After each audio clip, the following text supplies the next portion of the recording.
Right, what is GAPS? So that's kind of what tonight's talk is all about. What is GAPS? You may have heard of it. You may have friends or family who have been talking about it, have been doing it, and you may want to even think about it for yourself. And so the aim of tonight is to give you just a little kind of understanding about what GAPS is so that you can have a bit more of a think and a bit more of an understanding from that point of view. So who am I? I'm Christina. Nice to meet you. I'm a naturopath and a herbalist. I'm also a GAPS practitioner, fermentation expert, and have been a health coach for probably a good 3 years now. So that is me, along with all of the other many hats that I wear, including being a mum. So what is GAPS? So GAPS stands for Gut and Psychology Syndrome or Gut and Physiology Syndrome. And it was a concept that was created by Dr. Natasha Campbell McBride. And so she was a neurologist to begin with, and she had been a neurosurgeon for many, many years. And it wasn't until she had her son that she started to think outside the box of her own field. So her son was diagnosed around 2 with autism, and she searched all through neurology to find something that might be able to help him because it presents as a neurological issue. And so she was looking and looking and couldn't find anything in the literature to help her son. And so she then decided to go back to university and study nutrition. And through her studies of nutrition is where she kind of founded this concept of gut and psychology syndrome. So it's also known as gut and physiology syndrome. So she started, pursuing this because of her son and a need to heal and help him. And through that pursuit, she's then gone on to help thousands and thousands of other families with a multitude of issues, not just autism. So in her studies, of course, she found that Hippocrates said all disease starts in the gut. And that is what gut and psychology syndrome is based on. It's based on what is happening in the gut affects every area of your life. If your gut is not good, in the sense of the microbial balance is not in check, that the villi and all of the other functions and structures of the gut are not functioning as they should, then it affects every other area of your life. So it affects, the amount of absorption you're able to take up of your nutrients. So you become malabsorbed. It affects your immune system. It affects a whole range of things. So essentially, our gut flora is one of the major elements that the GAPS diet is trying to address. So 90% of all the cells in our body are made up of other particles, other cells. They're made up of microbials that are living there. They're made up of bacteria and parasites and all of the other things that kind of live in that environment. And essentially, we're kind of like a shell carrying around all of this genetic matter that is not actually ours. We are in many ways like a planet to these bacteria and these microbes, and we provide them with a symbiotic relationship. So we provide them with warmth and food, and they provide us with lots of good things in return. So our gut bacteria can be put into 3 different groups. So the first one is considered essential and or beneficial. So we have to have them, or they provide us with benefit. The second is opportunistic. So opportunistic flora are things that come in, and if our gut bacteria is in good balance, they cause us no problems, but they are opportunistic. So they are always looking for a weakness to find a foothold so that they can jump in and start populating and cause all sorts of issues for us. And the third one is our transitional flora. So the transitional flora are things that just come in with our food and drink, and they're neither here nor there for us. They don't cause us any damage, but they don't necessarily cause us much benefit either. They're just transitional. They come in and they leave. So the role of the gut flora has many of those roles. So the first one is to protect us from invaders. So the gut flora in itself is kind of like this force field that lines the lining of the gut. And so in that force field, they have a whole heap of strategies that they use. So when invaders come in, they're able to break down the exoskeleton and the membranes so that they disintegrate and don't cause us any problems. So they protect us from invaders. They take care of the health and integrity of our gut. So they look after our enterocyte cells and our villi and make sure everything's running smoothly. They're kind of like the gardeners for our gut. They also have a role in digestion and absorption. So they help break down the nutrients so that we can absorb them into our bodies more effectively, which also then has a connecting relationship with the vitamin production. And they specifically have some specific roles in particular vitamins that they help to build so that we can absorb and use. They have a major role in detoxification, and they have another major role in the immune system and helping it modulate. So 80% of our immune system kind of functions at our gut level. So there's little samplers there that in that gut flora that take a sample and they run it back to our immune system to build protective forces, so our antigens and so on, that actually help protect us from getting sick. So they play a really vital role in our digestive system for us. And so it's really important that we look after them. But as life has it, there are a number of things that can kill them, and many of us have experienced much of these things in our lives. So antibiotics, of course, are one of them. They kill that gut flora. Steroids, the pill, other drugs like non-steroidal anti-inflammatory, so things like your Panadol, your ibuprofen, those sorts of things have an effect on our gut flora. Stress is a big one. You know, it's a huge one, and it's not one that we can easily get away from in our daily lives, but it is something that we need to be aware of. Poor diet, making poor diet choices, and even though we think they're good for us, it can be a poor diet choice. So essentially, from Dr. Natasha's point of view, anything that you put into your digestive system that you're not able to break down, whether it be something really bad, you know, we all know what junk food is, whether it be some sort of junk food, or whether it actually be something like an apple, but you're not actually able to break that down, it contributes to a river of toxicity. And that also becomes a part of the poor diet choices. Infections. Much of our food has microbials on it, and drink has microbials on it. And from time to time, they can cause us infections. Disease. So any diseases that you may be carrying also affect our gut flora and how well that microbials function. Bottle feeding. So breast milk, we know, has plenty of prebiotics as well as probiotics in it that actually help nourish that gut flora. Whereas bottle feeding doesn't have that, you know, they're getting cleverer and cleverer, and they're starting to put prebiotics and probiotics in bottle feed. However, they just don't have the range that the human body is able to contain. Age, as we get older, our gut flora starts to decrease, just like everything else. It just starts to have some wear and tear. Pollution. We live in the life that we have now. There is pollution everywhere. It's almost impossible to escape it in some way, shape, or form. Radiation. So that can include, you know, your X-rays, your you know, if you've ever had anything done medically, as well as, you know, being exposed from the computer and the mobile phones and all of the EMFs that we have in our environment now. Alcohol, toxic chemicals, and dental work. All of those things can affect our gut microbiome. So what you're seeing here is a lovely picture of our villi. So these essentially are the finger-like projections that line the gut wall. So essentially it's kind of like this. They're hanging out there grabbing food as it goes past. And on top of the ends of those villi are what is known as the microvilli. And the microvilli have hair on the end of them, which also contain enzymes. And those enzymes play a vital role in the final stage of food digestion.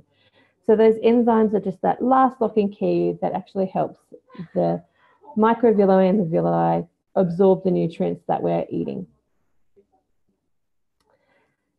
So this is the villi, and a little bit of a kind of, it's a comical drawing of what happens with our microvilli, but it's pretty accurate in the sense that the microvilli, because they have that final role of unlocking the key of the nutrients, they need to stay young. And so they start off down at that maternity unit at the base of the villi. And as they progress up to the top of the villi, they start to age. And by the time they reach the top of the villi, that is their signal to pass on and be recycled to produce new babies. So the problem happens in regards to that process, in that when our gut microbiome is disturbed, our villi aren't their nice shape. They can become long and protruded. So essentially the height or the length of that villi can change, and it changes so that it is longer. And in that longness, it creates a further distance for those microvilli to climb up. And because of that, by the time they get to the top, they're actually really, really old. And that affects the way that we are able to absorb food. So in animal studies that have been done, where they have sterilized the gut, we see that, you know, there's all sorts of damage that happens, and these microvilli become aged and deteriorate. And by the time they get to the top, they can start to become cancerous. And so, of course, ultimately, we want to avoid that. We want to have young, healthy villi to receive all of our nutrients. So this is another caricature of the villi, the microvilli, sorry. So on my right, we have the healthy enterocyte cell. So this guy is healthy. You know, he's got all of his hair intact. He's like that beautiful blonde beauty who is just, you know, the peak of health. But on the other side, we have our sick enterocyte. And this is what a lot of people are working with. If you can look at directly just at the hair differences, that tells you how much, like the difference between the amount of nutrients that you can take when you have healthy cells to when you have sick cells is vastly dramatic. You know, there's a huge difference between that. And so that then, of course, affects how much nutrients you are able to take in, and then that has this follow-on effect in the sense that, you know, if you've got all of your nutrients, you can build up all your nutrient stores and it can be healthy and flourish. But if you aren't able to take up all of your nutrients, you start to get depletion and break down. And it's like our old cars, you know, if we're not constantly maintaining them, they break down. And that's what happens in our bodies. So damaged gut wall. So when it's damaged, we lack that protection of the gut flora. Attacks of pathogenic microbials and toxins happen readily and easily. In the enterocyte cells, they degrade, and the tight junctions, which are the walls where the cells where they kind of hold each other together, they start to break down as well, and that's when we get things like leaky gut.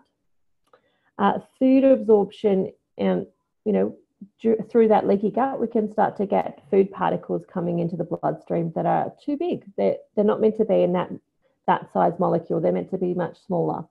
And because of that, the immune system has a response, and we develop food allergies and intolerances. The damaged gut leads to toxicity and microbes into the bloodstream. So not only does that food get in, but microbes can get in and toxins can get in that were never meant to be in the bloodstream in the first place. And generally, the whole body becomes toxic. And the immune system reacts to that. And that's when we start to see things like autoimmunity, because the body is essentially reacting to self. A typical GAPS child. So you might even know some of these people, you'll see them around, or children around. So they're born with a mother with gut dysbiosis. So the mother is generally somewhat not well. The baby does not develop normal gut flora because we get our gut flora from our mothers during our birthing process. And so if she doesn't have a good gut flora, we can't have a good gut flora. And because of that, the immune system becomes compromised, and we start to see things like ear infections and chest infections, and there can be constant antibiotic use. I'm sure we all know though that child that has a constant ear infection that just keeps going and going and going, and it seems like it's never ending. There's further damage to the gut flora and the immune system. Vaccinations then come into play, and that can cause some more damage if their gut flora is not well. Unusual weaning diets. So that can kind of look like kids who just won't eat anything that has colour in it. They are the white food kids. They are eating sugar.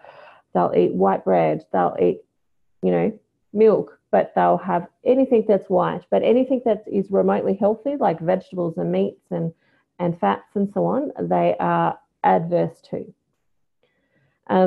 Gut dysbiosis leads to damage to the gut wall. So once that protective layer of the microflora breaks down, the microvilli and the villi are open to more damage, and that's where they break down and cause leaky gut.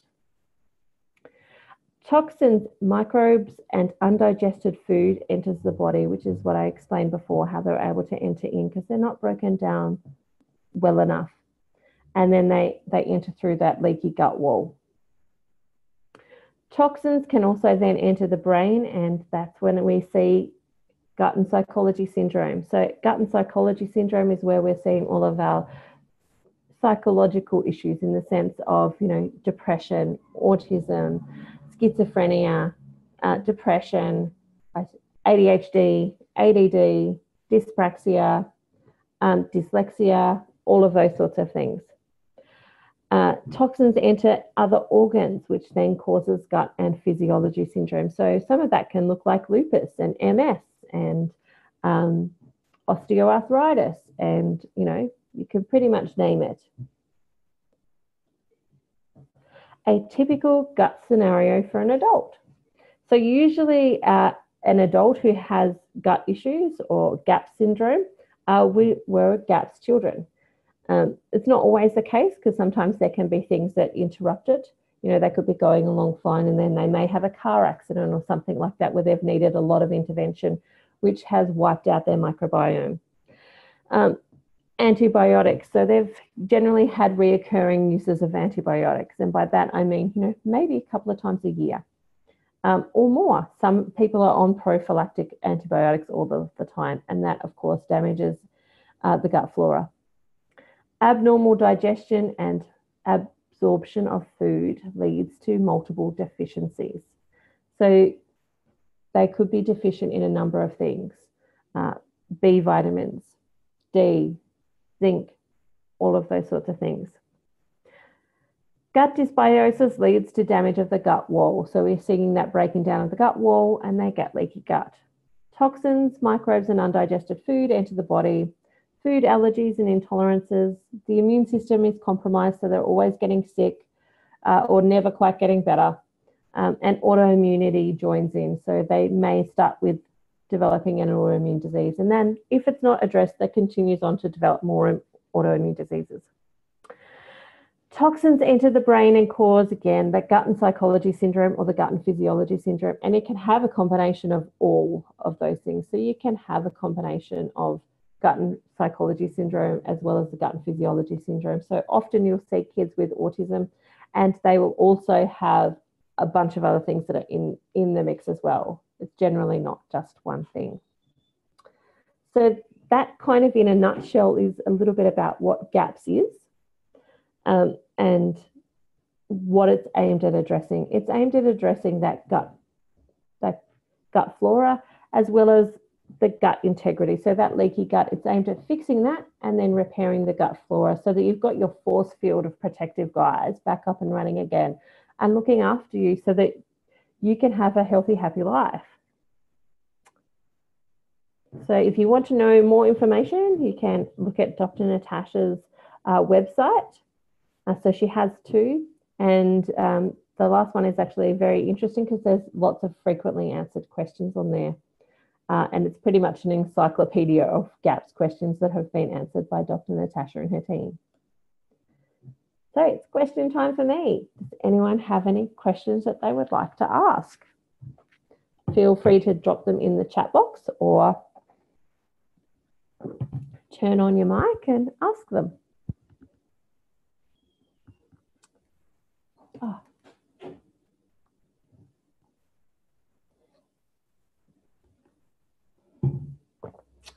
Ah, I didn't read that before. Ella, you're joining Cheryl.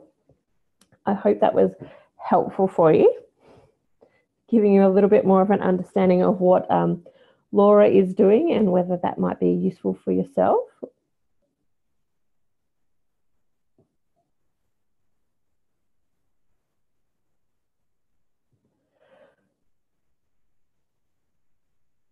Okay, so my plan is to do more of these GAP sessions where eventually I take you through the whole book of Dr. Natasha's essentially and give you a rundown of everything that's in there. But as you can imagine, it is quite a thick book and it takes a while to get your head around all of the information. There is oodles and oodles of knowledge there.